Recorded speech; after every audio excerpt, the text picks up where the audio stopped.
اللہ تعالیٰ نے موت کے فرشتے سے کہا کہ تم نے اب تک جتنے لوگوں کی روحیں قبض کی ہیں، تم کو ان سب میں کس پر زیادہ رحم آیا؟ فرشتے نے جواب دیا کہ سبھی پر میرا دل غم سے نرم ہوتا ہے، مگر آپ کے حکم کی تعمیل پر سر تسلیم خم کرتا ہوں۔ لیکن اے میرے رب، ایک واقعہ نے میرے دل کو سب سے زیادہ غمزدہ کیا۔ وہ واقعہ یہ ہے کہ ایک دن سمندر کی تیز لہروں پر میں نے آپ کے حکم سے کشتی توڑ دی، یہاں تک کہ ریزہ ریزہ ہو گئی۔ پھر آپ نے فرمایا کہ سب کی جان قبض کر لو سوائے ایک عورت اور اس کے بچے کے۔ اس گروہ کے سب لوگ ہلاک ہو گئے سوائے اس عورت اور بچے کے، دونوں ایک تختے پر رہ گئے۔ تختے کو وہ موجد چلاتی تھی۔ پھر ہوا نے جب تختے کو کنارے پر لگایا تو میرا دل خوش ہوا۔ پھر آپ نے فرمایا کہ اب ماں کی جان قبض کرو اور بچے کو تنہا چھوڑ دو۔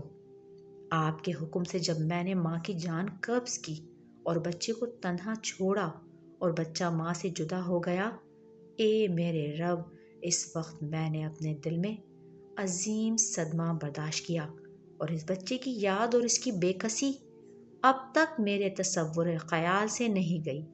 اللہ تعالیٰ نے فرمایا کہ اب تم اس بچے کا ماجرا سنو کہ میں نے کس طرح اس کی پرورش کی۔ اس بچے کے لیے میں نے موجوں کو حکم دیا کہ اس کو ایک جنگل میں ڈال دو، اور ایسے جنگل میں جہاں سوسن، ریحان اور خوشبودار پھول اور میوے دار درخت ہیں، اور اس میں آب شیریں کے چشمے ہوں۔ میں نے اس بچے کو بے شمار نعمتوں سے پالا، مصیبتوں اور آفتوں سے بچائے رکھا۔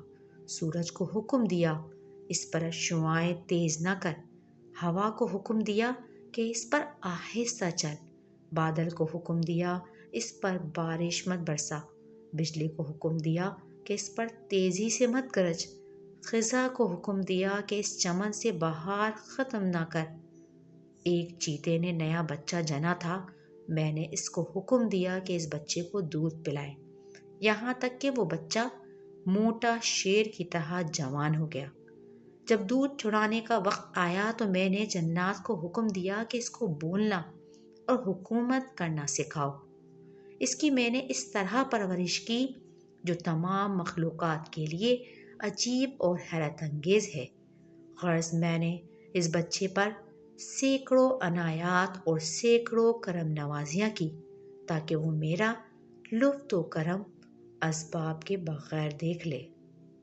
مگر اے اسرائیل، اس بچے نے میرا شکر کیا ادا کیا؟ یہی بچہ نمرود ہو گیا اور میرے خلیل ابراہیم کو جلانے والا نکلا۔